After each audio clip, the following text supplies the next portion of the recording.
Miarabantsika rehetra amin'izao atoandro izao anatin'ity fandarana manokana ity hitondrantsika vahiny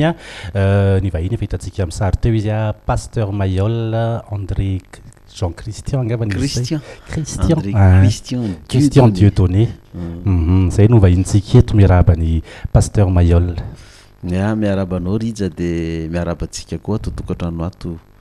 ratratra ny mpisakafoanana nareo dia raha ianao mazotomany eo ambony latabatra eo sady mijery télé mijery Pasteur Mailhol mazory tonton tantine ny ankizy rehetra bebe koa mahitako manaraka télé eo mahafinaritra mahitantsika totokatrano ato mba manaraka ny fandarana sambany koa zavo mba mandrosa totokatranontsika amin'ity androany ity dia miarabantsika rehetrarehetra totokatrano ato tratry ny taona daholo tratry ny taona ianao Pasteur ary ny androany sika iresaka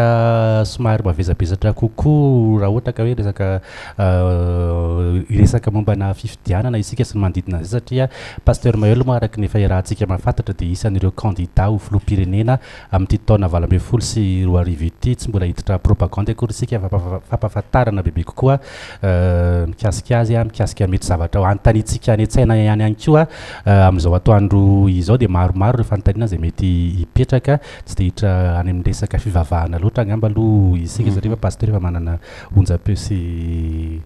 sy mahafaka manaparitaka zay amin'ny toerana hafa ihany koa. Fantariko voalohany aloha tonga dia mahitsy be hoe Pasteur Mailhol tonga dia le Pasteur aloha no ao an-tsaina voaloha nefa sady manao politika manahoana zay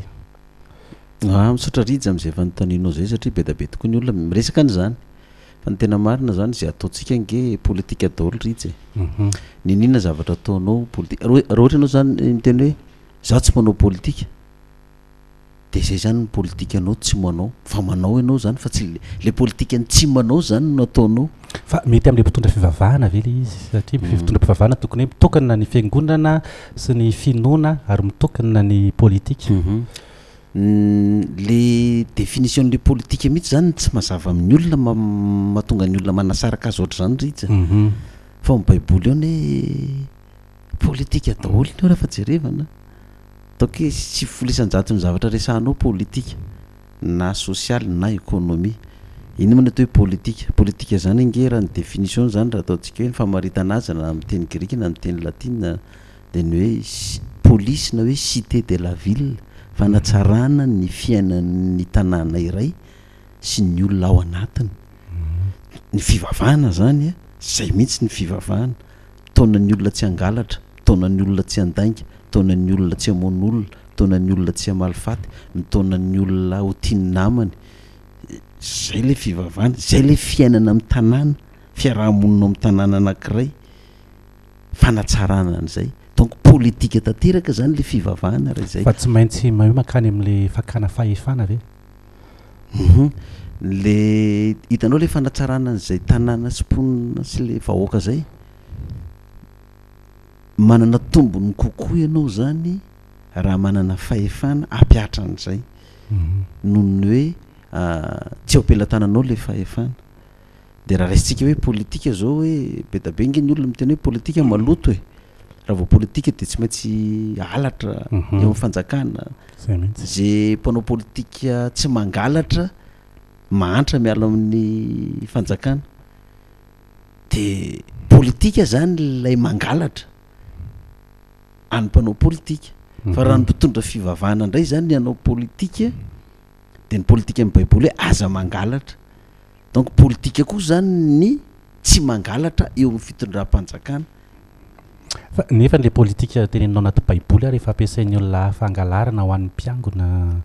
manango karena ao sy ohatr'izay ary mifona aloha fa ohatra hoe ny apokalypsy zao ohatra raha jerevana fotsiny ny mpitondra ny fiangonana manan-karena aby sy ny mpikambana rehetra ao amin'ny birao-mpiangonana angambany fa ny mpiangona ohatra ny sahiran-kirana le mpiangona sahirana aloha zany tsy dia tena marina zato isan-jato zay amin'ny fiangonana rehetrarehetra misy mpiangona manan-karena misy mpiangona ntonontonona misy mpiangona sahirana misy foana zany zay ny mpitondra fiangonana koa tsy voatery marina koa hoe mpanan-karena daholo keo fa misy manana misy antonontonony misy tena sahirana misy daholo zany zay fa raha nitany masony olona aloha dia ohatrany hoe sahiran-kirana ny ankamaroany izay indrindra ma tsy nilaina n'le fiangonana ane zany ame vahaolana ny olona le politika ny fiangonana zany de manome vaolana amin'ny olona ialana amin'le fahasairanana fa tsy afaka tao am-piangonana ve aloha izy io zengy zany izy io nenga atao am-piangonana nenga atao amin'ny fiangonana zao de tonga indray ny antso hoe ren'Andriamanitra koa ny fahoriana sy ny fitarenany vahoaka rehetra amin'izao fijaliana sy ny tsy fandriam-pahalemana fa efa mividy mitotongana vidim-piainana miakatra zao de mitaraina le malagasy kristianina na tsy kristianina ary de tafiditra ao anatin'izay de mitaraina le malagasy de ren'Andriamanitra le fitarenany de fanaon'Andriamanitra foana zany maniraka ny mpanompony hamonjy le vahoaka de misy zany hatrany amin'ny andro taloha nisy foana zany amin'ny andron'ny baiboly io ary de misy foana olona fidin'Andriamanitra manokana hamonjy an'le vahoaka zany na mpaminany io na olona nitendreny io mba hanafitra n'le vahoaka zany de arak'izay fitsipika sy rafitra hitondran'Andriamanitra azy no hitondran'le olona azy ohatra ataontsika le politika atao zao hoe politika ny mpanao politika ohatra zany io ny asany eo amin'ny fitondrana izy de zao araky lazain'ny olona hoe nareo mpitondra fivavahana ve nao politika nefa raha politika zany ange de mangalatra zany hoe tsy azon'ny olona mihitsy zany fa politika koa ny tsy mangalatra de dikan'izay zany hoe raha olon'Andriamanitra zany ny raha nitondra fanjakana de politika ny tsy angalatra zany ny eo satria mpanao politika mieritreritra hoe mandana ankiray anao ka raha vao tsy mahazo betsaka de mahantra mialo misy miteny an'izany hoe professeur Zafy inge zao ny mpanao politika mpitondra fanjakana filoham-pirenena nahantra indrindra eran'ny Afrika fa tsy mba nangalatra tsy mba nihinana de dikan'izay zany ianao zany raha ohatra ka hoe tonga ve de angalatra non tsy voatery angalatra politika ny mpanao politika koatra ny mandainga mamita bahoaka de na ny définition politika koa za amin'ny sasany de hoe la politique c'est l'art du mensonge zany hoe ny amitaka vahoaka fa politika koa ny amin'ny baiboly hoe aza mamita bahoaka aza mandainga samy politika koa zany zay de politika mpanao politika ohatra hoe mangoro-karena arak'izay tratra fa mahantra miala raha vao tsy mangorona anao zany de ny harem-pirenena io zany na vatosoa io na volamena io na bois de rose io tsy folisan-jaton'io zany de lan'ny mpitondra mpanao politika mimpandra azy mifanaraka mpitondra eo fa zara raha misy ampahafolony io mba tonga any amin'ny vahoaka de vahoaka mahantra zany hoe ny tenany zareo ihany zany ny fatany politika koa zany zay fa ankilany raha politika ny baiboly ndray no entinao amin'ny fitondram-panjakana de mazava ho azy tiaviny na manotaka ny tenanao ohatra rija zao hoe amin'ny baiboly ange misy an'izany hoe mofo dimy sy azany rano roa zay ny sakafo nefa misy olona tsy omby 10,000 de raha tia tena zany Kristy sy ny mpianany hoaniny izy 13 mirahalahy iny mofo dimy sy azany rano roa iny tiary tsy ampiko ao ny zarana ny vahoaka an'ity fa navadiny iny de lasa olona tsy omby 10,000 voky ary mbola nisy ambony 12 sy bika zany hoe zay zany le politika ny baiboly koa zany hoe mizara ho an'ny vahoaka fa ninazy miracle ka zay le miracle zay nge no ataonao fa misy manao miracle nge fa ho an'ny tenany ihany fa tsy mizana any amin'ny hafa izy fa raha anao miracle anao de mba meo ny hafa fa tsy ny tenanao ihany zany miracle koa nge eritrereto fotsiny hoe firy taona tsika teto resaka bois de rose io tsisy nalalany io arena be tsy fakaitana fa vao nivoaka io miracle nge ny voan'io bois de rose io fa nga nisy mpanoatra na vahoaka madinika taty afaka nanondrana bois de rose ohatra ary ny tombontsoa am'zany makaitsy tsisy tany amin'ny vahoaka na de ny lalana makany amin'le toerana misy bois de rose ary mifaritra iny tsy vita nefa firy milliards de dollars no volaniditra tam'ireny de zay le hoe politika ny baiboly koa politika ny mamaly faty zao ohatra tahaka nahazo ny Flora Valomanana zao tamin'ny ray Verena kely le tantara teo reny tamin'ny 2002 reny zany mafy ny nanaovan'ny amiral Ratsiraka anazy mafy nahazo mivoaka ny Tananarivo tamin'ireny barazy reny lasa ihany nefa ny Flora Ratsiraka de za tena tsy manome tsiny le mpanao politika le amina olombelona hoe mafy ny nahazo anao de nature amin'ny olombelona zany le amaly faty de zay koa le politika zany tonga de sisy tany daholo ny ekipany amiral Ratsiraka zay nanodidina azy rehetrarehetra na tafika na polisy na sandarma mpanao politika mikahatra zay orinasa azo nakatona daholy any ivelany any iverina tia Madagasikara Floratsiraka tratran'ny tamma tsy tafiditra sisy fa jerivo koa fa zay ihany koa tsiratsiraka ny mamaly anazy indray fa tamin'ny andro ny tetezameta indray fitovy tsisy valaka amin'izany mihitsy nahazon'ny Flora Valmanana hoe tamin'ireny hoe nisy orinasany Trois Frères ohatra zany nakaton'ny Flora Valmanana ny Kobama zay orinasa mpanao lafarina teto amintsika koa dia tena vita mihitsy zany maro ny orinasa nakatony dia tsy rehefa tsy teo ny fitondrana antsony amin'izay tokoa Flora Valmanana dia valifaty koa sesitany koa izy nahazonao taminao koa izy dia zao mbola rahantsika mota zao mbola mikatony fanjakana koa ny orinasa politika koa zany zay valifaty zay fa ny baiboly koa ny politika aza mamaly faty aza mamaly ratsy na amin'izy na amin'izy fa mehoanina na ny fahavalonao dia politika na valifaty foana ve niainantsika amin'ireo firenena dina ny zavatra nandroso eto raha izay foana ilay izy dia zay no ataoko hoe madisy fijeren'ilay olona amin'ilay resaka politika hoe raha vao politika zany dia zay angla ray izay daholo ny fahitan'ny olona azy hoe politika dia alatra lainga fanangonan-karena fitiavan-tena valifaty dia resaka famonoana olona zala amin'ireny fiatsena politika 72 91 2002 2009 reny dia valifaty foana zay le angla ray amin'ny politika dia zay tokoa nitondrany mpanao politika zay ny fandimby teto nandritry ny fito amin'ny 50 taona zay nitondrana ny firenentsika mahatonga antsika travela hatraty amin'ny hoe fahadimy amin'ny farany amin'ny firenena mahantra indrindra isika dia zay satria zay politika zay no nandehanana dia le voaka malagasy satria fa naletiky n'ilay mpanao politika tamin'ny voaka malagasy hoe zany politika zany tsy raharahana fivavahana tsy raharahana mpitondra fivavahana zany dia resy latra n'izay tokoa ny olona fa mba nisy any anke pasteur maromaro rija mba fa nilatsaka hovidiana pasteur Andriamanjato zao ohatra fa tsy resy latra ny vahoaka hoe raharahana mpitondra fivavahana ny rahapirenena pasteur Daniel Rajakoba koa zao fa nilatsaka hovidiana koa fa reo olona ihany mpanao politika pasteur Jules Andrianjoary koa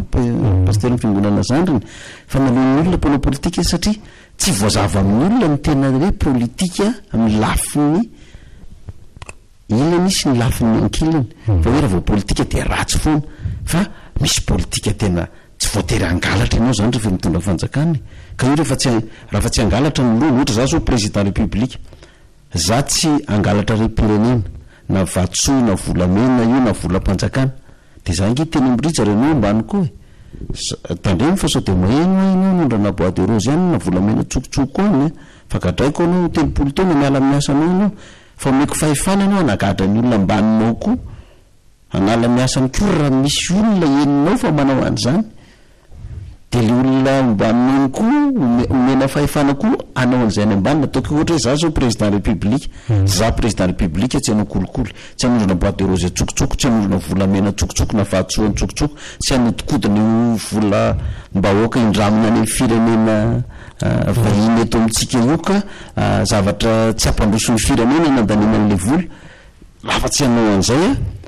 dia manana fahefana amely anao ambany koa roatra ianao anao an'izay fa raha za miraka anao rija hoe ohatra io bois de rose io rija 35 conteneur na dia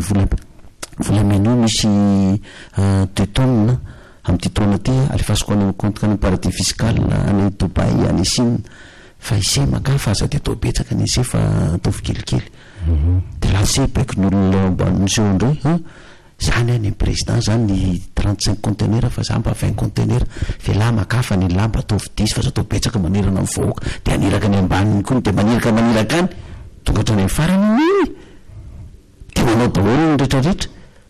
zay nefa politika zay amilany anankiray la hoe mangoro-karena sy mangalatra ny repirenena zay fa politika koa ny ankilany tsy hanao any zay dia lasa valifaty politika foana zany nomitsika satria le mpanao politika sasany tsy tonga ny fitondrana koa matetika hoe efa mba ninana betsaka nareo rija aloha mba zay ndray ny inana fa mela atao nareo dia ampiresaky daholo ny fomba rehetrarehetra dia tsisy firenena mandroso amin'izany zany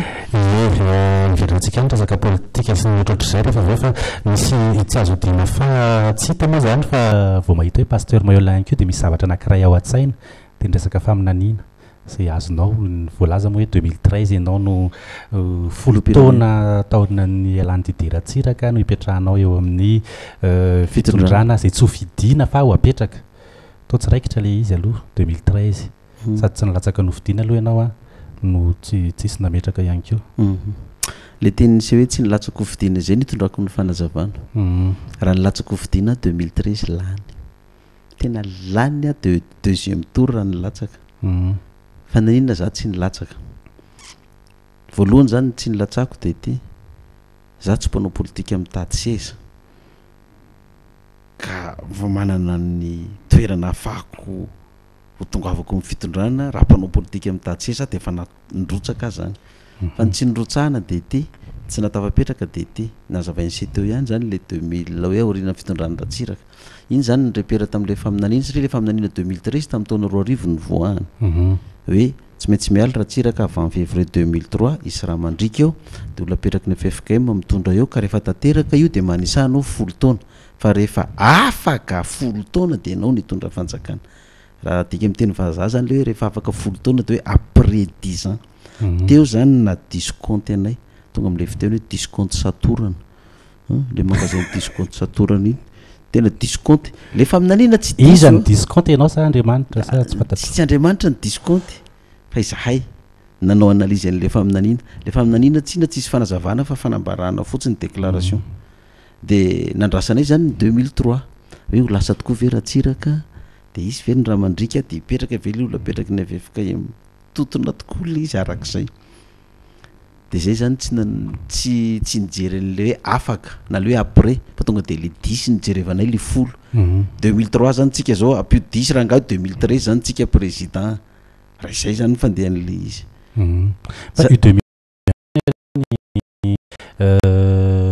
Tamina gazety anankiray ny vaovao angambany izay raha tsy diso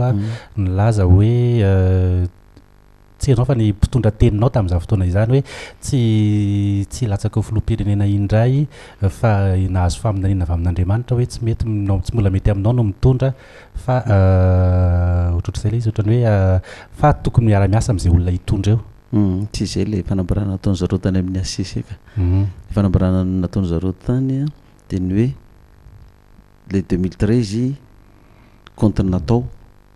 hoe ho filoham-pirenena Pasteur Mailhol fa hita le izy fa tsy mbola izy nitondra faharoa manaraka ny filoha Ravalomanana tany amin'ny taona 2014 ny tena nahitana anazy. Noho izany dia tsy rotsaka filoham-pirenena Pasteur Mailhol fa aorinan'le mpitondra faharoa manaraka ny teteza meta ity zay vao tonga le fotoanany. Ao anatin'le calcul ve io? Tsy anatin'le calcul fa zay le faminaniana zany. Dia raha jerevana zany le calcul dia ty hoe après 2013 zany vao tokony hitondra i Pasteur Mailhol raha le faminaniana fa ny kajy nataonay nanao 2003 plus 10. Dia le faminaniana zany hoe mbola misy mpitondra roa aorinan'ny filoha Ravalomanana. Zay nareo vitondra fanjakana fa ny filoha Ravalomanana 7 taona ny azy eo mbola raha mandrika koa ny alany eo. Ka rehefa namoaka an'ireny taty amin'ny 2003 taty 2004 dia zao moa ny teny mpanaradian'ny filoha Ravalomanana tamin'izany hoe le raha ngaha io ve dia tsy mbo mahay aminany fa tsy raha mandrika zao eto amin'ity firenena ty e. Tsy mbo misy zavatra soa mihitsy vinan'iny le raha ngaha io fa dia raha mandrika zao foana. Za moa zany tamin'izany namaly hoe efa milaza melona eo zany za dia mba ataovy zay tsy isin'le izy e. Satria fa lazaiko meloa zay fa jerevo tokoa nefa na filoha Antsirabe na filoha Ravalomanana anie niala tamin'io raha mandrika io mihitsy fa ny tena marina tsy avy any amin'izareo ny poan'le raha mandrika tamin'ny andro ny 2002 zao dia ny filoha Antsirabe dia efa nilefa mihitsy satria fatany hoe raha mandrika ny alany eo araka ny faminaniana nambara le fisy tany Amboditavana barazo napetany fa ny filoha Ravalomanana anie nitondra zanadambona nafika barazy rehetrarehetra ritsy dia raikitra ihany le raha mandrika tamin'ny filoha Ravalomanana indray grève be tao amin'ny 13 mai fa tsy nitifitra mihitsy koa filoha Ravalomanana fa ny filohan'ny teteza mitany nitondra vahoaka tery Ambotsorootra koa e teny Antaninarenina na raikitra n'le raha mandrika zany hoe nezany zareo ny alana foana zany le faminaniana fa tsy afaka dia nianjera 2009 le 7 taona tokoa le izy dia rehefa nianjera 2009 le faminaniana lasa zany filoha Ravalomanana toy n'le faminaniana zao mbola misy mpitondra roa aorinan'ny filoha Ravalomanana misy mpitondra anankiroa tafiditra anatin'izay ve nefa dia ny teteza mita zany ny voalohany dia tamin'ny andro ny teteza mita 2010 teo nampanatsoany filohan'ny Rajoelina sy ny ekipany koa za hoe ahoana tsara moa izy le faminanianao fa tena enjana be ty situation ny firenena ty le 2013 izy fifidianana aveo izy alohan'ny 2013 sany amin'ny 2013 vao izy fifidianana dia ianao ve hirotsaka sa tsy hirotsaka ozy izy ahoana le hoe apetraka araka le fanontanian-drija zany dia nazavaiko mazava tsara le izy le kajinay ho adiso na zay ary ty efa tsy afa miala ntsony tobily efa nasianao sotratra 2013 daholo tonga tiany da hoe wine be ty fa tsisy resaka ntsony maty ny vavambahoaka amin'ity hoe tsisy farany ntsony angambany mpaminany sandoka sisisisa fa dia azavaiko aminareo aly izy za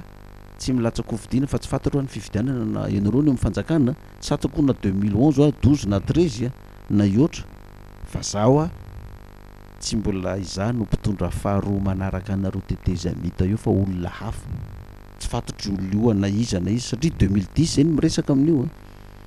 fa ianareo le mitondra voalohany dia misy manaraka anareo dia izy zay zavatra zay koa eniny filohan'ny rajoelona fa nanana hevitra koa izy hoe tsy mino an'izany fa zany hirotsaka manaraka koa dia zany mbola mitondra an'io tena lozika zay irija amin'ny maha-olona satria hevitra mpitondra fivavahana any zany fa ny calcul politika zany calcul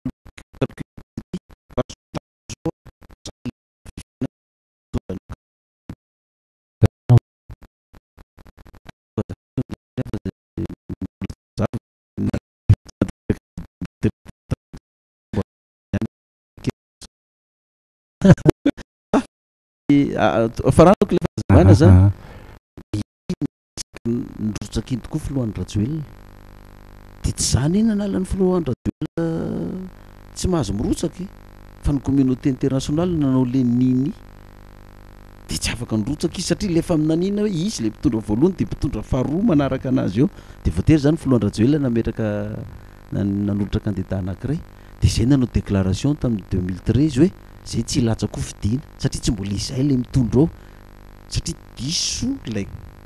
analyzinay tamin'le faminanina fa le foto-kevitry le faminanina mandeha amin'le izy mihitsy zao satria hoe izay mpitondra lany eo no mpitondra faharoa ity fanjakana ty zany le mpitondra faharoa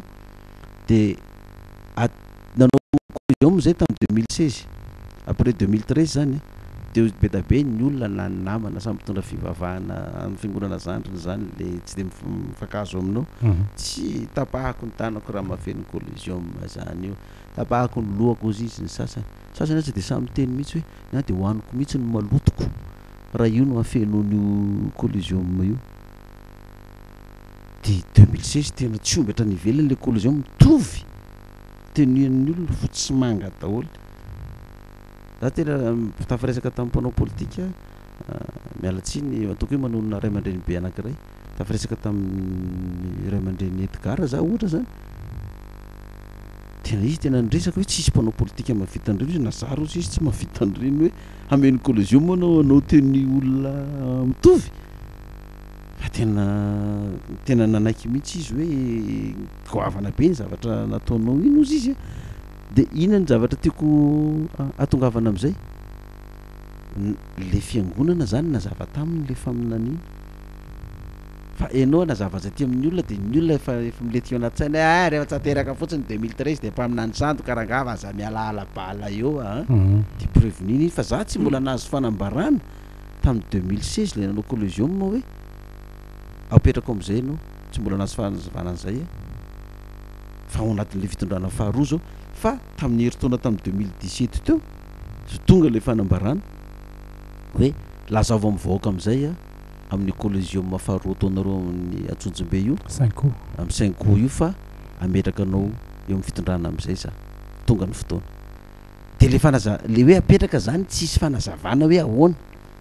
fa dia hoe apetraka fotsiny dia ianao indray zany manao analyse an'le izy rija hoe ahoana moa zany no anazavana an'izany amin'ny olona indray tsy ola zay ny olona fa mirediridy sy fa mitapy eto indray ngamba hiteniteny en'izany dia ny hafanany hoe olona apetraka zany fomba telo ihany na fana mametraka olona amin'ny fitondrana rija nanankiray miala amin'ny filoham-pirenena na maty dia soloana dia mametraka olona anankiray eo ny faharoa grève be ohatra ny tamin'ny 72 91 2002 2009 miafara amin'ny raha mandrika ny faty olona miongana ny mpitondra dia mametraka olona ray eo indray ohatra ny tamin'ny tetezamity izy ho akaiky atsika tsara mihitsy ho an'ny tanora zay tateoriana tsy nahita ny tany aloha filohan'ny rajoelona nge tsy nividiana fa napetraka dia ny fahatelo afana mametraka olona fifidianana de zay lany amin'ny fifidianana no apetraky ny vahoaka eo zany zavatra telo zay zany de mazava ho azy zany fa amin'ny mahapastera anazy tsy mety ampiko ny vavaka hoe engany mba ho maty io filoham-pirenena io na mety ampialana de za miditra eo zanga président Sénat raha lalam-pandroena ny président Sénat no miditra eo de tsy any zany le tian'Andriamanitra ho resahana fa roa ndray hitondra vahoaka eny an-dalambe hanonga-panjakana za ritra raha mitondra vahoaka an-dalambe nke feniko 13 mai io mbola opin'ny tim ary mbola opin'ny mapara ary mbola opin'ny dodo de SP samy mitondra vahoaka fa tsy reo nke tsy mataona vahoaka tsy mataony reo mbola plus ny apocalypse plus ny olona mbola crise am'izao le fiainana zao de feno 13 mai io de ho tonga amin'ny fitondrana fa mety raha mandrika sy faty olona be indray zay za ve pastera de raha mandrika sy faty olona zany hitarika vahoaka riny tonga avako amin'ny fitondrana ina mba samy hafa amin'ireo mpanao politika ireo raha zay no toky ohatrany mipetraka ny teo amin'ny mipetraka foana manko hoe hatramin'izay raha tsisy raha mandrika tsy mahazo fahefana ny olona ray ka tsy voatery an'izany aloha tsy voatery zany tsy voatery zany ko fi rajonary mampianina io zao nahazo izy filoham-pirenena am'izao ngany isy raha mandrika teo tsisy aneny anazy teo fa zay nampitonga na isafidy hoe raha anao fanambarana ihany zany hoe apetraka Andriamanitra de aloha fifidianana zany hoe za latsako fidiana zay natonga n'le hoe latsako fidiana zany de aloha ny vahoaka ny isafidy malala tamin'ny 5 hoe ianao nolaza n'iny teny amin'ny Coliseum fa talohan'iny nefa nisy fanambaranao ihany décembre 2016 izay raha tsy diso ohatra nylaza hoe tsy mbola nisy fifidianana marina teto Madagasikara hatramin'izay ary tsy mahatoky ny fifidianana satria tsy olona eritreretiny apetraky ny communauté internationale no apetraky ny olona amin'ny 2018 eo ny savy 2016 tamin'ny 2016 io ka zany ke 2016 zany normal miresaka an'izany ritsy satria za tsy mbola nahazo fanambarana hoe ndany ianao mirotsaka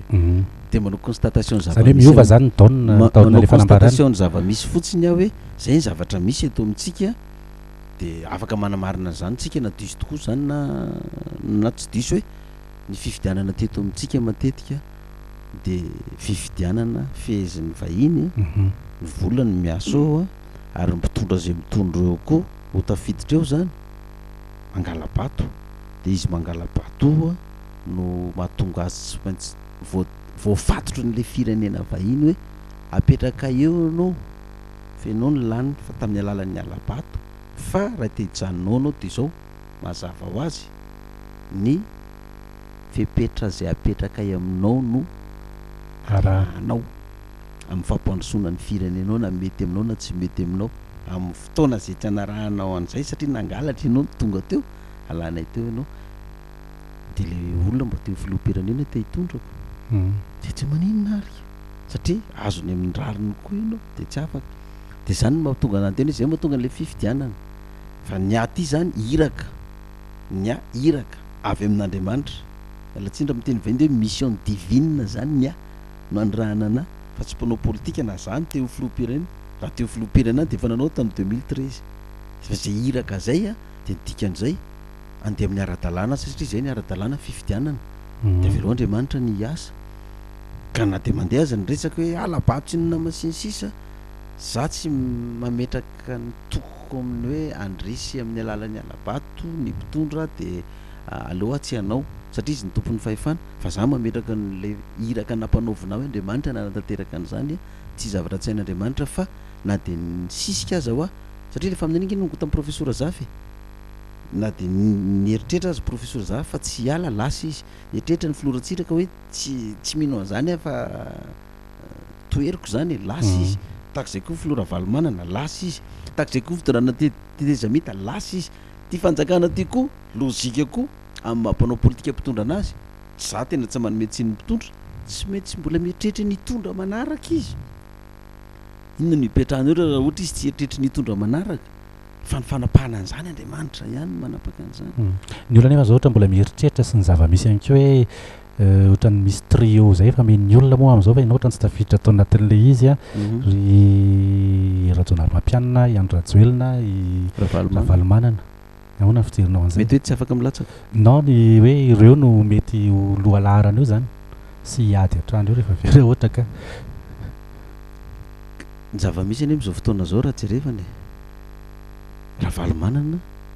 tena mety tsy afaka milatsaka mihitsy resaka fotsiny hoe izy telona ary na filohan'ny Rajoelina aza mety tsy ho afaka hilatsaka koa ary za mana raha fifezan'le communauté internationale atsika io raha tsy afaka manao raha valomanana sy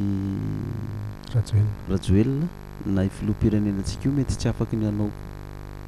nefa zay tsy mety amiko miary ny tiako hoe alao mihitsy anao izy telo mirahalahy dia zay ray amin'izy ireo anao deuxième tour amiko nefa raha zay no mitranga tokoa dia ahoana metsy anao ianao raha inona mitranga raha tsy efa milatsaka le anankiroa izy telo mirahalahy ny any tsy miakina amin'izay hoe fahafahany zareo milatsaka sy ny fahafahany milatsaka no irosako amin'le fifidianana fa ny aho ahiraka dia zay koa ny tsy atahorako na isy alabato na isinonao tsy za tsy matahotra an'izay satria ny mission no ampanaovina anahy dia io raha ohatra io nge ataontsika hoe raha ohatra hoe manao izy telo mirahalahy izy ianao za tsy tafiditra anatin'le gazety nge analyzeny n'le gazety mamoaka azy satria ny gazety mamoaka an'ireny koa mahafantatra hoe aloha tsy dia ampidirina anatin'reto any ny Pasteur Mailhol foatra ny kandida enjakenjana ihany izy io dia aloha mba tsy atao fatafatany vahoaka fa aloha ny antsika reto dia le gazety mamoaka anazy koa manoana kandida ray amin'ireo koa izy ary zany ny kandida anankiray mety manahirana ny kandida rehetrarehetra satria tsy mpanao politika fa mpitondra fivavahana dia le politika mpitondra fivavahana nresako taony no lalana izorako andehanako zany dia manahirana n'le mpanoana nyreto anankitelo reto io manahirana anazy fa atao hoe raha ny faniriako anao izy telo mirahalahy tsisy asorona zany fa za moa tsy tompony fahefana anao zay anaovany na anao zay tsy anaovany fa zay fotsiny faniriako dia zao raha tafiditra deuxième tour amin'ny ray amin'izy telo mirahalahy reo dia malalaka be le lalana ataoko fotsiny hoe zay sy filoha rajonary mampianina ary nanao deuxième tour dia anao hoe mieritreritra hoe ny team mbola noana ny filoha rajonary mampianina amin'ny deuxième tour dia ny filohan'ny rajoelona ve dia mbola noana ny rajonary mampianina amin'ny deuxième tour reo mpanohatra reo ve dia noana ny filoha rajonary mampianina tsy possible zany tonga dia écrasé io dia andao taoko hoe za sy filohan'ny rajoelona indray no anao deuxième tour iza koa ny team no anoana ny filohan'ny rajoelona iza ny ASVM manoana ny filohan'ny rajoelona tsy maty valy ny faty eo dia andao ary ataontsika fantelony farany hoe zay sy filoha ravalomanana ary no anao deuxième tour iza koa ny mamparanoana ny filoha ravalomanana indrindrandrindra ny ASVM maty ny valy faty eo koa ny ASVM mba tonga dia sesy tany daholo mikatokatona daholo noronasa midy daholo reo télé ny ekipan'ny ASVM mijoro rehetrarehetra reo koa dia ny MBS am'izay misokatra indray aloha raha ohatra hoe zay sy ravalomanana no anao deuxième tour ka hoe ravalomanana ny lany dia mamay reo dikan'izay raha laha reto zany tsy hanoana ny filoha ravalomanana lasa tiako dia malalaka foana nge zany any lalana amin'le izy dia fa raha ohatra tsy hanao izy telo mirahalahy dia ohatrany tsy dia miady le lalao ie ary fa miditra zany tsika ao anatin'le fa ekena zany hoe mila ilatsaka ao filoham-pirenena ianao araky ny fanazavana teo ihany koa fa ao anatin'ny reny matetika mitsaintsy misy ny fampilezan-kevitra isan-karazany andanin'ireo zay nilatsaka rehetra teo 50 milliards 80 milliards 500 milliards ary ny sasany 500 milliards amina propagande fotsiny aiza ho aiza ny hoe hery hoentinareo zany hiatrehana an'izay ihany koa io tokoa aiza ny financement indrindraindrindra io ritsa zany na za koa ary tena lasa saina tamin'le zavatra ambaran'Andriamanitra aminao zany asaina lasaina amin'ny vahoaka mafy be nge mahazo anay am'ireny zavatra reny ritsa satria le zavatra asain'Andriamanitra teneninao tsy mifanojo amin'le fijerin'ny olona tsy anatin'ny eritreritry ny olona sy ny sain'ny olombelona rehetrarehetra ny lozika politika n'le izy na ny lozika ekonomika na lozika financiera n'le izy tsy voakajokajony maha-olona anao mihitsy na za mahazo an'le izy ary tena tsy hitako hoe ahoana ary no atateraka an'izany possible an'izany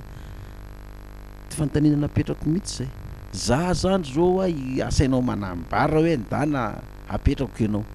tsisy vola tsisy ninny opila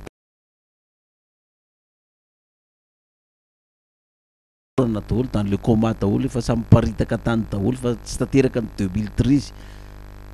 dia aiza ny vola anaovako an'izany zany hoe aiza dia zao ny zavatra valin'ny azo tamin'ny nanao natsokony anao apocalypse io tamin'ny voalohany nisy vola nisy olona atao an-damosinao sa ianao rery ka hoana ianao zao no manontany andray hoe aiza ny vola anaovana an'izany tsy mbola mihina anao fa zany naniraka anao de tapina ny domoko tsy nitambara ntsony satria zany natsonanao apokalypsy tokoa za rery ny asako mpivarotra eny ambanin'ny arkady mpivarotra moron-dalana anie zany de aiza koa nanananao vola anaovanao asa fitoriana eran'ny Madagasikara hoe ao anatin'ny 10 taona anao de fantatra eran-tany ivoaka hatrany amin'ny question pour un champion ny Pasteur Mailhol tsisy volana tam'izany de zay koa ny meny de anao manontany aiza ny vola anaovanao an'izany de aloha de efa petrako zany za tsy misy vola ho zaraina amin'ny vahoaka satria za tsy mpanao politika anao business rehefa propagande ampiasa vola amina milliard centaine de milliards mba hakana tombarotra rehefa tonga amin'ny fitondrana zay manko ny mpanao politika atsika teto ary zay koa ny lozika ny politika amin'ny olombelona zany hoe raha anao fifidianana zany ianao ka tsy manam-bola tsy aza mieritreritra lany eo zany ianao e fa ny mpifidy vidim-bola daholo ny mpifidy mena t-shirt mena maillot mena baolina mena vary mena menaka mbamboarina kely zay mety lalana sy ananina ery de roboka ny olona de mifidy anao de lany ianao de rehefa lany ianao mamerina ny vola amina milliard zay nyzaraina tam'vahoaka am'izay ianao sady miampy ny tombarotra bénéfice karaha nandalo 400 milliards izy farafakely mba 50% zay bénéfice azony mialo amin'ny fitondrana izy 10 taona mba mahazo 600 milliards farafakely ny ohatra zay ny mpanao politika ka za zany tsy anao fampelezana baolina fampelezana vola na t-shirt na maillot fa fampelezan-kevitra no ataoko rija fa anao fampelezan-kevitra ihany ianao anao fa fampelezan-kevitra no ataoko fa za tsy zaran'izany ntsony zany hoe anova le politika eto Madagasikara mihitsy zany tsy ho vidim-bola foana zany le vahoaka de fitahanao izy rehefa avy eo tonga amin'ny fitondrana ianao tsy te halalana azy tsony ianao fa mamerim-bola anao sy ny tombarotra anao ny tadiavinao de any amin'ny fifidianana manaraka indray vao misy indray ny fizarana vola sy ny karaza sy ny sisa fa hevitra no ampitaiko amin'ny olona zao ny code secret ivoana amin'ity fantrana ty omeko antsika vahoaka ka raha ohatra lan'ny vahoaka fidiny de tonga amin'ny fitondrana zany za ndray no anome ny vahoaka fa tsy hoe zany andeha akatomboko za olona tsy nampiasa vola tamin'ny vahoakako nefa ny vilaniny amin'ny politikako sy ny projet de sociétéko sy ny programme zay navoakako za ndray zany ny anome amin'ny vahoaka dikan'izay amiko zany tsy niara-bola zany mety alany ianao tsy alany ianao fa le foto-kevitra hoentinao fa za be da be nefa nitondra an'izay foto-kevitra zay fotsiny tsy nisy vola fa tsy tafa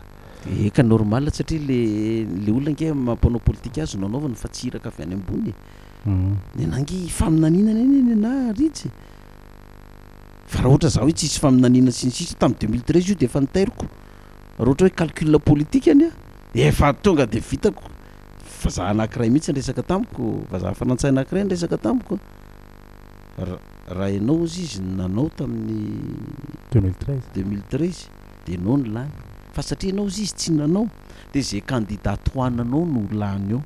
de mangataka fiaraha-miasa aminao zay fa misy candidat toananay ozy izy tsy hery tsy Jean-Louis Robinson fa candidat mpanao politika anankiray arema izy io ekeny communauté ozy izy ny projet de société ny sy ny sisa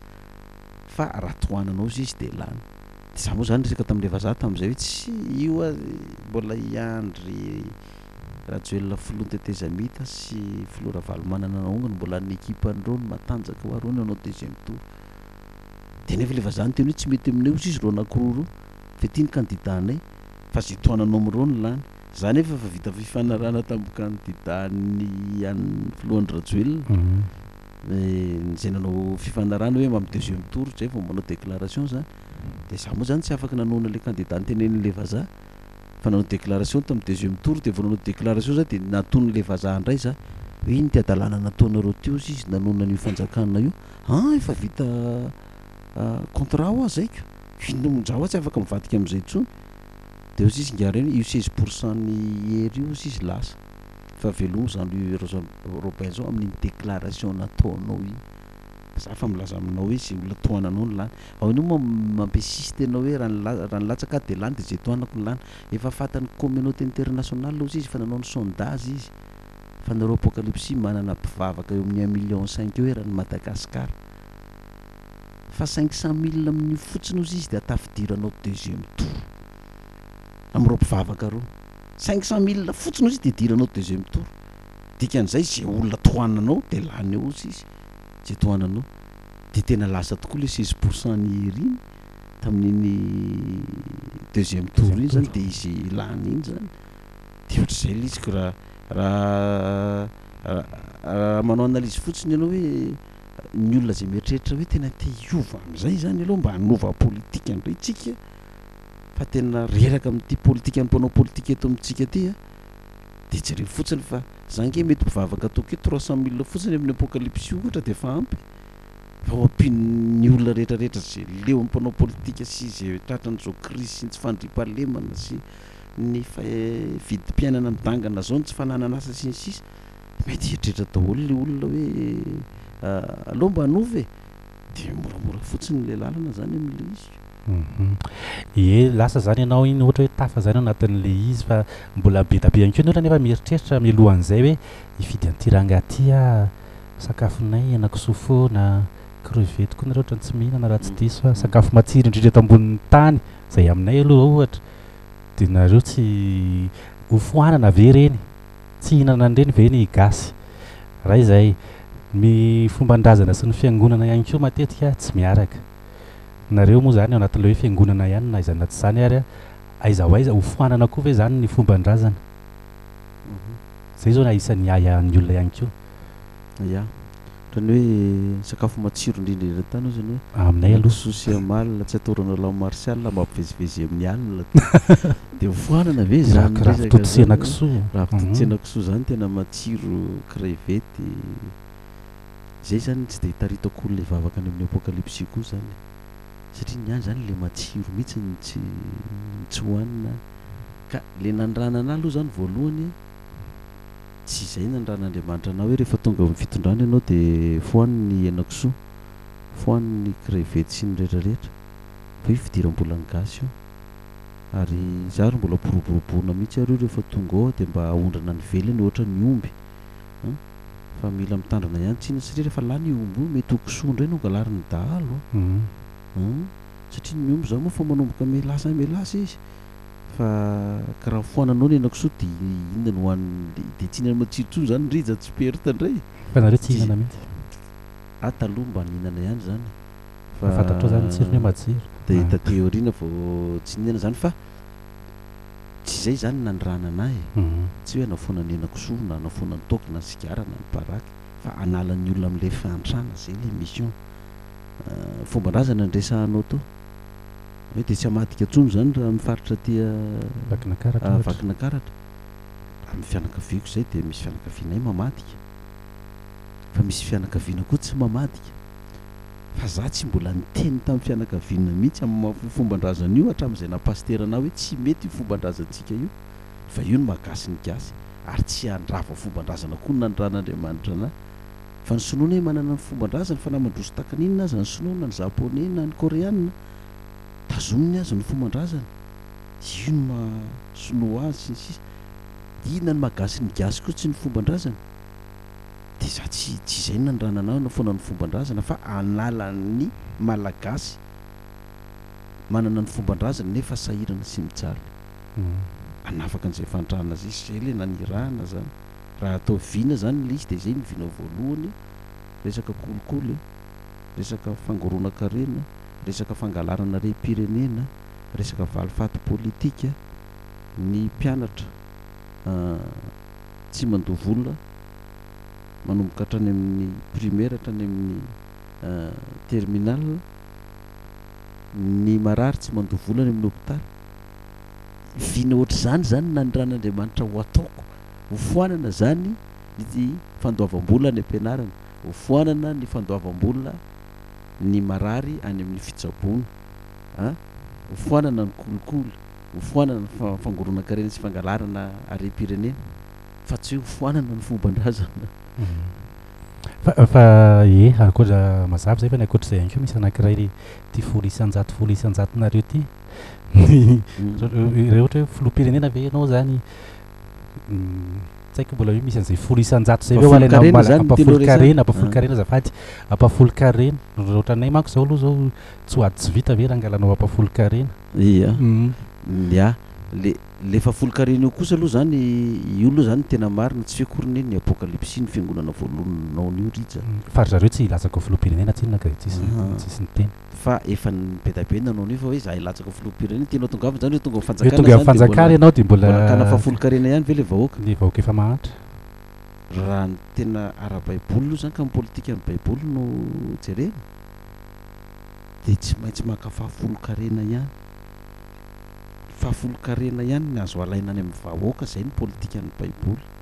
fa ny 9 io arena io dia mijanona any amin'ny vahoaka zay ny politika ny baiboly zay ohatra ataontsika zao hoe ny apokalypsy zany zao ohatra zay moa no malaza hoe mangoro-karena amin'ny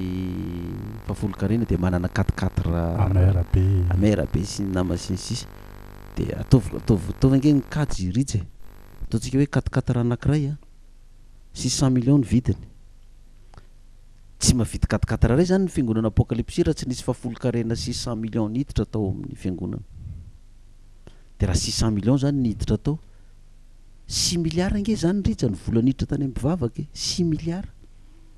dia nalain'ny fiangonana zany raha hoe nalain'ny paster ampafolony ihany fa ny 4 milliards 400 millions mijanona any amin'le olona rehetrarehetra tany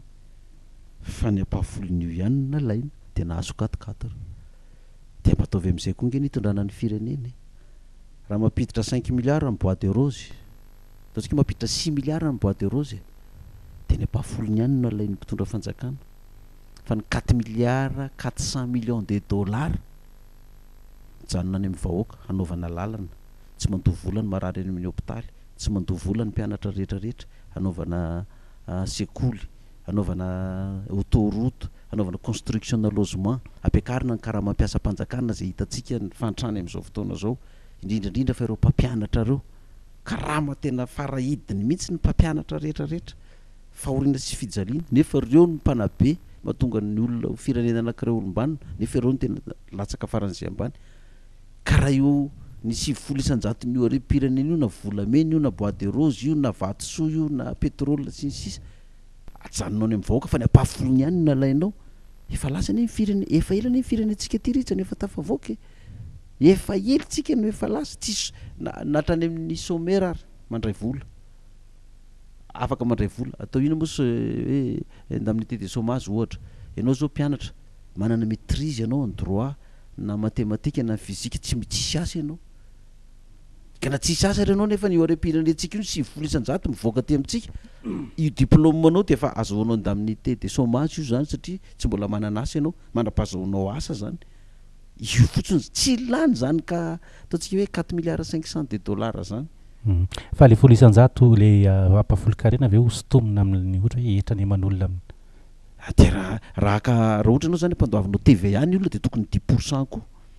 fa tsy 20% ohatrany amin'izao fotoana zao zay ihany no tokony alaina amin'ny vahoaka zay ny amin'ny baiboly ampafolony ihany no azo alaina any amin'ny vahoaka fa ny 9 mijanona any vetretinao fa ny TVA 20% alaina amin'ny vahoaka iny mbola tsy alony le orinasa na le société na le mpivarotra mbola tsy alony amin'ny fanjakana ary io nefa vahoaka no mandohany io ataontsika hoe mividy tôbila anankiray zao ohatra vidy tôbila anankiray zao ny apokalypsy 600 millions ny vidin'le 4 anankiray plus TVA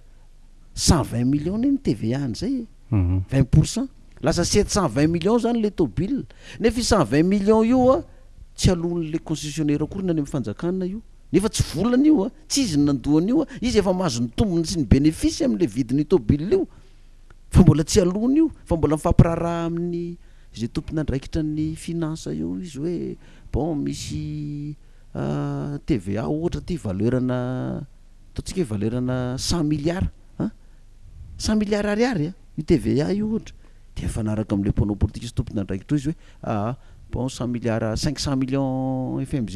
500 millions io zany 500 milliards manko 500 milliards io vola io zany dia mifanaraka amin'izay tompon'andraikitra ny fanjakana sy ny sisa hoe tsy meko 10 milliards angaranareo dia meko 2 milliards anao dia 50 milliards fotsiny mety alony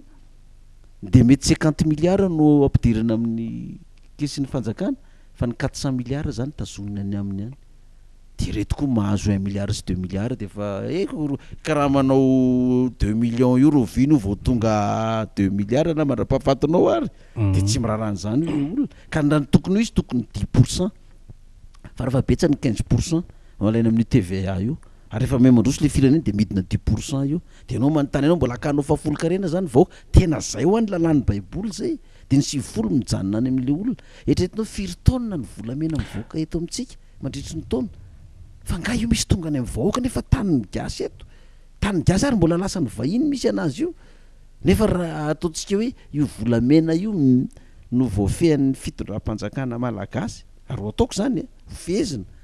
de ny fanjakana mivarotra anazy io de ny 10% ny vola miditra amin'io ihany ny tazonin'ny fanjakana fa ny 7 isan-jato alefa any amin'ny vahoaka vitanana zezika anatsarana ny tany omboleny anaovana barazy anaovana lavadrano andrana faritra amina hektara anapina mitandro filaminana amin'ny insécurité anomezana ananganana orinasa iasan'ny malagasy sy ny tanora rehetra zay mivoaka amin'ny fianarana ikarakarana ny be antitra koa eritrereto ny be antitra 4 taona izy retirety amin'ny asany le karamany ray volana zaraina 3 volana ny andraisany azy de zany ve de mba zavatra lozika zany nefa itsika ny arenatsika eto tsy fankahitana nefa tsika vahoaka ambony manitra daholo satria tsy mizara tokony ho izy any amin'ny vahoaka le izy satria ny 7 isan-jato lan'lay mpanao politika sy ny mpandraraha sy ny mpitondra zay mifandimby eo de zareo ihany mahazo an'izay fa le vahoaka sarambabe baory tsy mahazo an'izay 7 isan-jato zay fa ny apahafolo ny lasany nefa io apahafolo io mbola tsy tonga 100 isan-jato any amin'ny vahoaka ny ritsy tonga eo amin'ny région de mbola mandrimbona ny région tonga amin'ny district izy mandrimbona izy tonga amin'ny bentanàna mandrimbona izy sa mbola makamaka tsikelikely daholo de fa na izany raha lasa tonga am'izao raha ohatra hoe amin'ny fiangonanareo zany zao lasa paharoapolo karena no miala amin'le olona fahafolo karena ho an'ny fanjakana fahafolo karena ho an'ny fiangonana ka hatramin'izay ny fiangonana mandoa fahafolo karena foana na de misy roapolo isan-jato ary ny alain'ny fanjakana de ny gasany mandoa an'izany roapolo isan-jato zany na inona fiangonana na inona fa ny lalàna ho raha ohatra ny lalàn'ny baiboly ka politika ny baiboly ny ampiarina de zay ampahafolon'izay ihany no azo alaina amin'ny vahoaka na fiangonana io na firenena fa tsisy mahavita manatanteraka an'izany raha mpanao politika eo mpitondra fivavahana ihany no afaka anatanteraka an'izany zay zao atao hoe tsisy mpanao anaraboly zay avy any ivelany na ny ray ary na ariary na 1 euro na 1 dollar tsisy nandalo taminay ny samy finina ny bianco ny impôt nanao contrôle ny fitantanana arabola rehetrarehetra tao tsy nahita fa vola gasy daholo nefa navita ampeleran'ny Madagasikara mavita fotodrafitra safiry zay fiangonana firy mijoro tsisy fanampiana avy any ivelany nefa apafolony ka hoana raha ohatra hoe ny apafolony arentsika malagasy eto ny tazolon'ny fanjakana fa ny 7 mena ny vahoaka de tsy androso le firenena rehefa mandroso nge ny vahoaka ritsa de mandroso le firenena fa tsika am'izao fotoana zao lasa kolikoly anjakany kolikoly hatrany ny tapony ka hatrany farany ambany ary am'izao ritsa lazaikoanao zay tsy manao kolikoly indray zao ny victime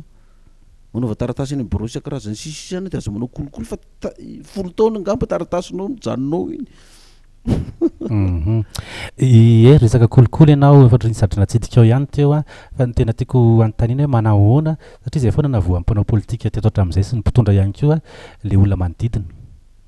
fianakaviana aloha zany voalohany indrindra mpiara miasa rehetrarehetra satria raha nitadidiko zao tamin'ny 2013 zavatra nitranga be da be ny olona vao nahino an'ilay hoe 2013 hoe Pasteur Mailhol hono mety ho filoham-pirenena niditra tao amin'izao Gideona tsy tadidiko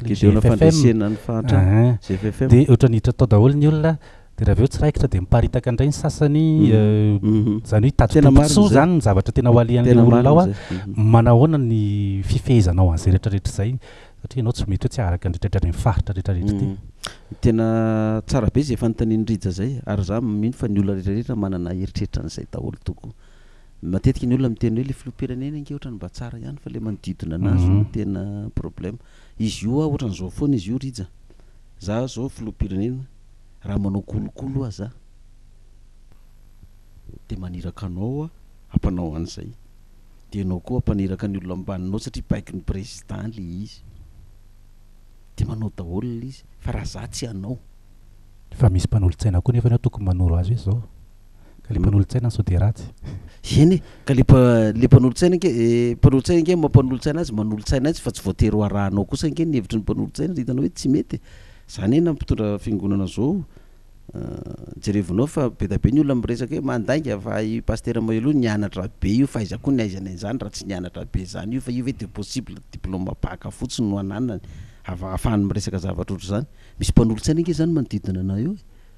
fa za kosa ny zavatra hitako hoe tsy andeha ny zavatra hoteneninao amiko tsy hanaraka an'izany fa za olona mba misy saina ihany na de zany ary olona mba niaina tamin'ny fiarahamonina ihany ka raha za zao tsy hanao kolokolo ahoana moa nafahanao anao kolokolo taoko ohatra fotsiny ny zanako zao mana zanaka 7 ny anakiroa zany mbola tsy nakabaka tamin'ireo fa ny anakefatra efa naka donc anakefatra naka io ny anakiroa ihany ny afaka ny anakiroa tsy afaka fa ireto anakiroa reto efa manambady ny anakiray le tsy afaka anakiroa tsy afaka zany efa manambady fa mbola misy zanako anakiray eo 17 taona izy zao 18 taona izy zao nakabaka intelo izy nakabaka rija tsy afaka zany efa mahalala tsara ny directeur ny office du bac olona promotion ko mihitsy ary miresaka ohatra tsy questionao zao fa za tsy mbola niteny tamin'ny directeur ny office du bac hoe mba za lesy le janako fa mba ahoana ina ny fanarahana ataovy zay afaka azy non tsy nitante azy amin'izany mihitsy fa déjà rehefa tsy afaka ela de tsy afaka mantsy an'le zanako fa za ndray tsy andovola anao kolokolo afahany lahy zany fa ataovy zay afahany lahy eo fa intelo any nakabaka de apereziko foana izy hoe sazakivy lesy vo intelo ve ny matavary de efa andeha fitsotro be lahy fa ataovy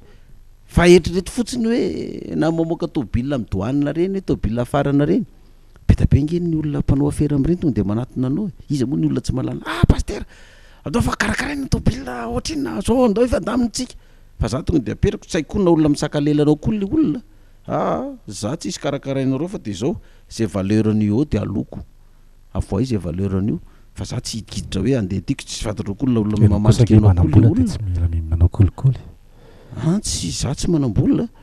manambola fa zay ny lozika amiko zay ny lozika amiko amin'ny mampitondra fivavahana ana lazaiko anao zay nge zao manataontsika hoe mana taratasy any amin'ny domaine taratasina tany any Mazenga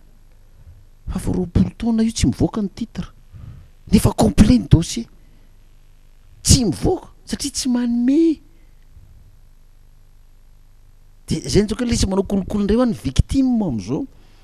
de zany efa tsy manome tsiny an'ireo le mpiasa-panjakana sy tsy manao kolokolo satria le karamany ko tsy mahavelona azy karamany ataontsika hoe 2 millions ohatra zana ny enina ny ofatranony 1 million 5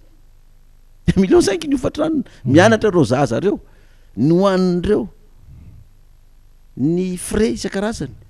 2 millions karamany aizany afahan'ireo olona roa mivelona amin'ny karama 2 millions na izy zany tsy voatery izy tsy maintsy manao kolokolo na tiany na tsy tiany velomany satria tsy vitany mangalatra de le olona koa nefa ny ankilany mba teo vita haingana koa le dossier-ny araky ny teninao hoe ny olona tsy de manambola de mba raha azo sitry any ay mba ampidino ny vola tokony olo io akazo fanamboarana de ampidino de zay le fantrana daholo ny antony zany rehetrarehetra zany angeritsy de zay le nandranana amoaka an'izay fantrana zay ka ianao lohany ihany no mitondra an'io ka ny manodidina anao ao raha fa mahitanao lohany tsy afaka ny anao an'izany de tsy matahotra izy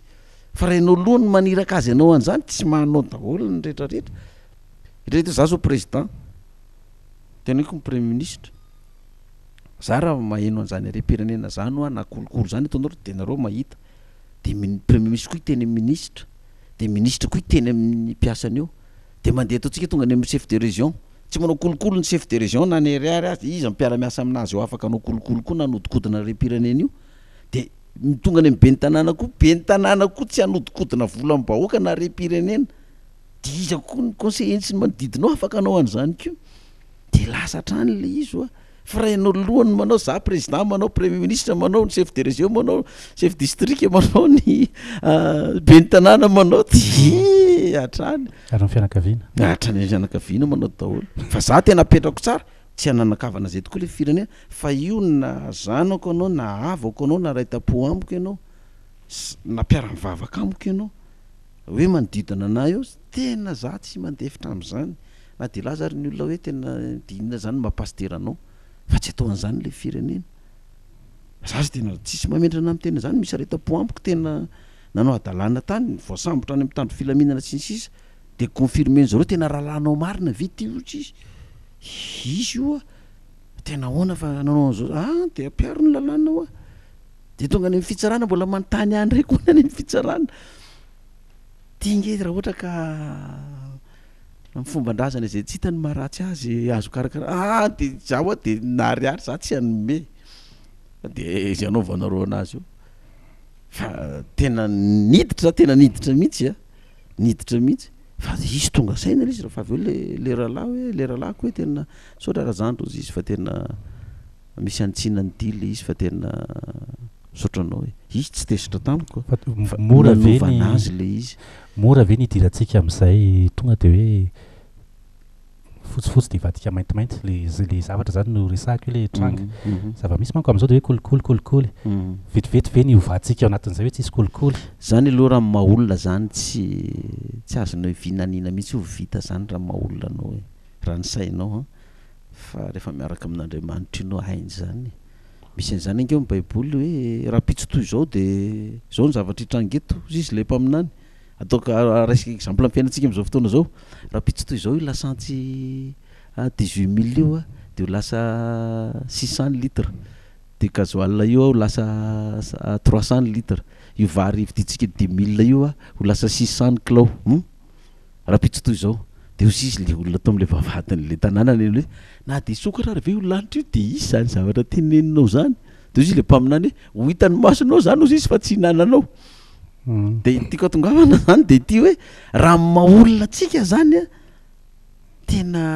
ohatra ny zavatra impossible ny vadihan'izany satria nahoana ireo olona reo efa lova tsy mifindra tana zatra mitsotra ary ireo koa efa génération fandimby efa zany ny ainany teo ka nao affectenao ary ro olona reo ny faritra hafa mbola zany ihany no ataony eo fa rehefa petraka amin'Andriamanitra izy mba manao langazy mba pasterana indray zany za hoe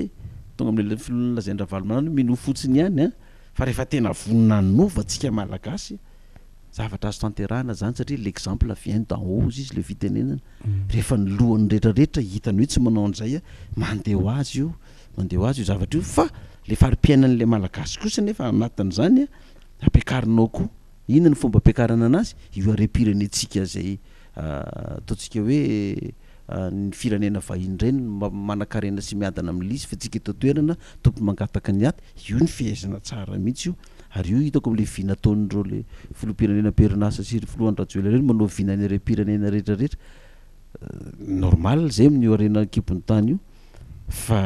ataoko hoe manana zany vina zany ange zareo hatramin'izay fa tsy afaka natanteraka anazy inona ny antony tsy mampiatra an'le politika ny baiboly eny ampafolo ihany fa ny sivifolo velohany amin'ny vahoaka de tsy vitan'zareo le izy tena mampastera ihany ianao fa ohatra fanontaniako anankiray somary kidaladala hafahafa zay izy tia anankiroa zao nareo fantatro hoe nahazo faminaniana hoe latsako filoham-pirenena indray ary moa milaza ho jesosy mihitsy izy indrindray misy fotoana fijerinao an'izay aloha tsy ohatra misy hatra mifanoatra ve samy milaza ho avy any amin'Andriamanitra daholo ty anyty iza zany ny tena marina iza ny tena inona satria samy ilaza ho latsaka filoham-pirenena aby eny ka le milatsaka filoham-pirenena aloha zany amiko iny fitiavan-tandrazany nahazo faminaniana koa hoe izy eny amin'ny lafiny anankiray hoe fitiavan-tandrazana zany zay te hilatsaka rehetrarehetra mba te hanovany mba te hitondra ny anjara-borikiny izy zany anasoavana an'le firenena de raha milaza izy hoe faminaniana sy ny sisa de tsy magaka zany riza afaka miteny daholo ny olona rehetrarehetra hoe ny avy amin'Andriamanitra ry tsy avy amin'Andriamanitra fa de ny ampitso ihany no hijerevanao ny lizy hoe nakaiza lizy zany de aiza ny hafarany izy izy anao miteny hoe milaza hoe Kristy sy ny sisa tsy vaovao koa zany fa ao anaty baiboly daholo zany hoe isy tenen'izany anerinany de zavatra fatateran'le zavatra voalazany soratra masina daholo zany so de zay koa no eritreritry ny olona aminao hoe fa voalaza ny tany aloha tany zany hoe isy mpaminany teny azao tsy maninona ka tsy azonao ferana mihitsy ny olona tsy teny an'izany ohatran'izao papainy olona hoe de vola mpaminany sandoko hoe vadika bibilava raha bokiny voaka gazety indray hoe lasa trambo indray Pasteur Mailhol vadika trambo indray Pasteur Mailhol de rehefa mamaky indray le olona ao anatin'le izy hoe mandady ny trambo zany tiano resahana reto varina miady eto reto mpanao politika ravalo iandry hery Pasteur Mailhol mandady moramora ihany iry fa tsy le riny vadika trambo ka izany de hitanao malalaka foana ny olona zany iteny fa zao ny zavatra mandaindaitra kokoa amin'ny olona zany ny tsaho sy ny lainga mandaitra kokoa ny olona no marina raha zavatra marina ianao tsy toerin'ny olona foana iny fa raha lainga anao resahanao afafany amin'ny olona de iny mora raisin'ny olona kokoa sahala am'izany zao za zao tany Tuliara zao manao fandaran'ohatry zao de misy telefônina mita direct de misy olona mametraka fanontaniana hoe niatsotra amin'ny fanontaniko aminao hoe firy nisan'ny vadinao zao tonga de zay ny fanontaniana napetrana izy tsy nametraka fanontaniana koatran'izay de zao na maliko anazy raha ilazany marina zao de tsy inonareo fa andao andainga mba am'izay mba inonareo nisan'ny vadiko am'izao fotoana zao 999 nisan'ny vadiko de tonga eto Tuliara hitady vehivavy anankiroa de mba dépasséko ny Solomon lasa 1001 zany ny vadiko ke anao manontany hoe firy nisan'ny vadiko de andainga aho 999 tady vehivavy anankiroa zay tonga aloha aty amin'ny radio alaiko vady de lasa 1001 mba zany reny record manambady maro fa raha ilaza eto zao hoe ray ny vadiko de tsy ino an'izany renareo satria le marina tsy inon'ny olona fa lainga ihany ie eo amaraparana moa isika zany efa mandeha de mandeha ny fotoana Pasteur ianao mandalo eto Antsirabe am'izao fotoana izao misy antony moa zany ohatrany efa mitety faritra commune vitsivitsy ihany nareo am'izao fotoana izao raha tsy diso androany alahady nareo raha tsy diso iaona amin'ny vahoaka Antsirabe sy zay olona te hitafatafa aminao satria misy afatra maika ihany koa zay tianao ampitaina ao anatin'ny filazanareo inona le afatra maika manahoana no mikasika an'izay le fandaharam-potoana ho an'ny an'io alahady zay raha fo miala veto moa zany za zao de amonjy an'le fotoana io satria hoe fifampiarabana zany ny taona vaovao ataon'ny antoko ZFM ny tenako zany hoan'le antoko ZFM zany sa le femme ny fiangonana zany efa natao maly sapotsy le fifampiarabana anay zany fa ny antoko politika zany androany mba hiarabana am'izao taona vaovao zao tahaky ny fifampiarabana amin'ny taom-baovao reny mba mahatsara io ny ray aman-dreninao ara-panahy io ny ray aman-dreninao ara-politika dia anao zay fampiarabana zay sady mba hifampitafatafa ifampiresadresaka ifampidinika amin'ny ireo antoko reo koa zany hoe inona ny olana misy eto amin'ny faritra Antsirabe de inona mba vaolana hitanareo amana azy de inona mba hitahitaponareo de zay ny ona ao amin'ny hôtely impérial amin'ny roa sasany ao ngamba raha tsy diso de zay olona te resaka mivantana amiko koa moa zany de malalaka zany satria tsy natokona ho an'ny antoko politika ihany io fa zay mba te hifampitafatafa idinidinika na manana fanontaniana apetraka mivantana amiko de amin'ny impérial zany amin'ny roa sasany eo ny fotoanatsika de vao avy eto ty moa za de sakafo kely vetivety zany de vao avy mihinana eto de mamonjy eo zany fa malalaka ve le fampiresahana anatiny eo zany malalaka le izy satria misy dialogue fanaovana zany de misy fotoana fametrahana fanontaniana de afaka mametraka fanontaniana daholo zay zany afaka tonga daholo ny olona tsy voatery anatin'le antoko politika tsy akanavaka io zany fa ny antoko moa zany ny arabana fotsiny fa ho an'rehetrarehetra zay malalaka zay afaka de afaka mifampiresaka sy zay manana etaeta sy manana soso-kevitra ihany koa hoe raha sitrapon'Andriamanitra mba tonga ao anao mba zao mba etaetanay Pasteur nampiasa mpanjakana ianao zany na mpandrarahanao na mpampianatra anao na olon-tsotra ianao na tantsaha ianao zany de za zao tsy natao hitondra fiangonana intsony zany ka hoe vahaolana amin'ny fiangonana ihany no vahako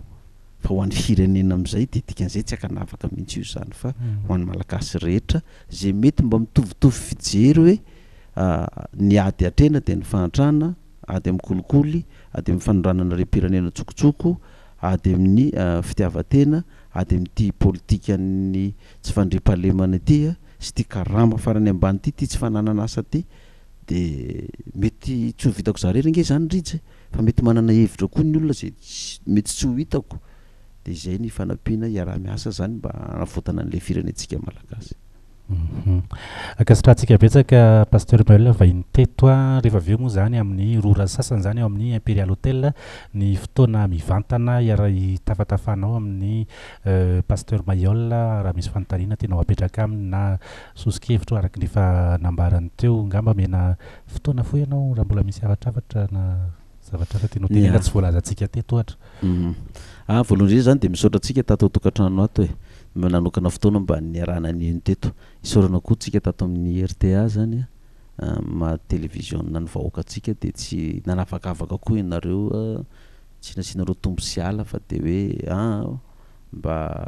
zava-dehibe ny hoe mba amin'ny makandida amin'ny Pasteur Mailhol aloha mba asaitsika koa izy mba hoe noho ny vahoaka ny feony satria zay le fahalalahana maneho hevitra fahalalahana mivezivezy mifandray amin'ny olona rehetrarehetra zany amaolom-pirenenanao de misaotra manokana antsika teto amin'ny RTA zany mifandraisana de miraro soa ny télévision sy radio RTA koa mba télévision fitaizana sy fanabeazana ho an'ny vahoaka malagasy sy ny vahoaka eto Antsirabe ny fandarana zay ataontsika eto de nareo tanora koa mba ampitomboan'Andriamanitra koa ny talenta sy ny fahaizana de mba azo fahadiadanana zay mbola tsy nahazo amin'ity taona ity. Makasitraka betsaka Pasteur ny famerenana ny fandaharantsika raha-pitso alatsinainy amin'ny tolakandro io de isaorana betsaka ny mpiara-miasa rehetra ankoatra fisaorana Pasteur moa zany de isaorana mpiara-miasa rehetra zay nanatotosa izao fandarana izao ny teknisianina ao avao amin'ny nisy prod tarihan'ny monsieur Ndi moa zany eo ihany koa ny eo amin'ny ny kia teo amin'ny feo sy ny sary iandro ihany koa teo amin'ny sary de ny super ihany koa zay nanampy teo amin'ny fikolokolona isan-karazany mba ame fotoana ho anao ary ho amin'ny manaraka indray veloma tompoko.